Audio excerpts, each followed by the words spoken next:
प्रधानमंत्री आवास योजना भारत सरकार चलाती है, लेकिन उसमें 60% भारत सरकार देती है और 40% राज्य सरकार को देना पड़ता है। 2022-23 में एक भी लक्ष्य बिहार को प्राप्त नहीं। आज के तारीख में 13 लाख से ज्यादा परिवार आवास की प्रतीक्षा सूची में शामिल। बेगूसराय में प्रधानमंत्री आवास योजना, मनरेगा योजना समेत विकास योजनाओं की समीक्षा करने पहुंचे बिहार सरकार के ग्रामीण विकास मंत्री श्रवण कुमार ने की समीक्षा बैठक के बाद केंद्र सरकार पर बिहार का बकाया राशि नहीं देने का आरोप लगाते हुए जमकर हमला बोला।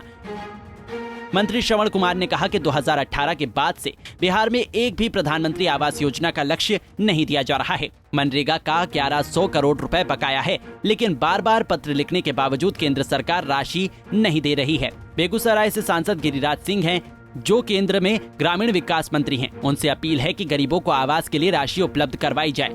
बिहार के गरीबों का एक भी आवास का लक्ष्य बिहार को प्राप्त नहीं हुआ है। प्रधानमंत्री आवास योजना भारत सरकार चलाती है, लेकिन उसमें 60% भारत सरकार देती है और 40% राज्य सरकार को देना पड़ता है।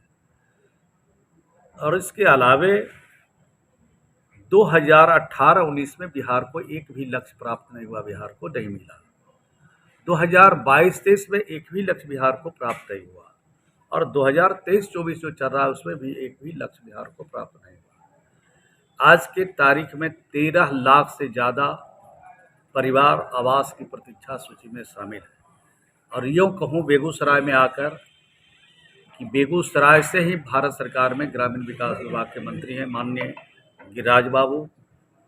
ये सिर्फ बिहार के गरीब वंचित नहीं, इनके क्षेत्र के भी गरीब वंचित हैं जिनको आवास चाहिए, जो अलंग पर बसे हैं, आहार पर बसे हैं, पोखर में बसे हैं, तालाब में बसे हैं, उनको भी आवास चाहिए। उनके लिए भी उनको सोचना चाहिए। बेगूसराय आकर मैं उनसे अनुरोध करना चाहता हूँ, पहले तो मैं अनुरोध किया हूँ, जाकर के मिला भी हूँ, पत्र भी लिखा हूँ, हमारे अधिकारी भी पत्र लिख रहे हैं, लेकिन बिहार के गरीबों के लिए शायद भारत सरकार के खजाने में पैसे नहीं हैं।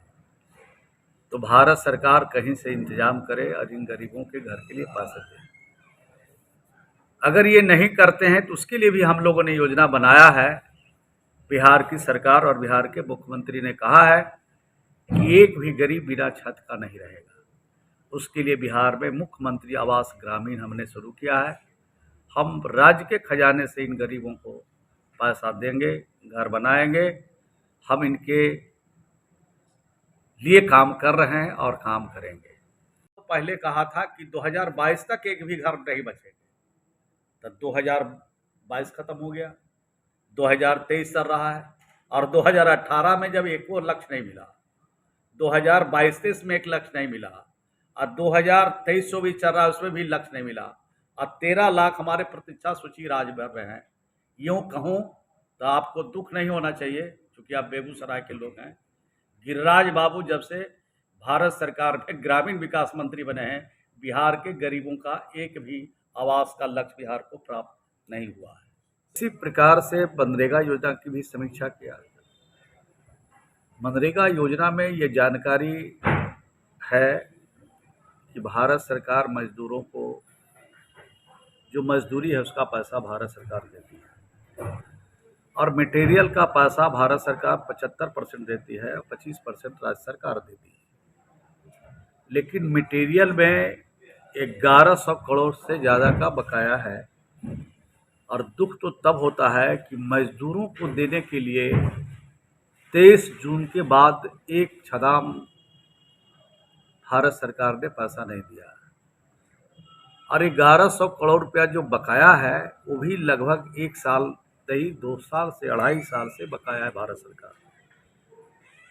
कई बार अनुरोध हमने किया है कि मनरेगा के जो बकाए पैसे हैं उनको अब मजदूरों को मजदूरी समय पर भुगतान होना चाहिए, लेकिन अभी तक भारत सरकार से इसका फलाफल नहीं मिला। इसके साथ बिहार में बढ़ते अपराध के सवाल पर मंत्री ने कहा कि क्राइम पूरी तरह से कंट्रोल नहीं हुआ है। ये बिहार सरकार भी नहीं कह रही है। जहां भी कहीं कुछ घटनाएं होती हैं, चाहे समस्तीपुर की घटना हो या अररिया में पत्रकार की हत्या की घटना हो, सभी में पुलिस कार्रवाई कर रही है। पंजाब केसरी टीवी के लिए बेगूसराय से संतोष तिवारी की रिपोर्ट।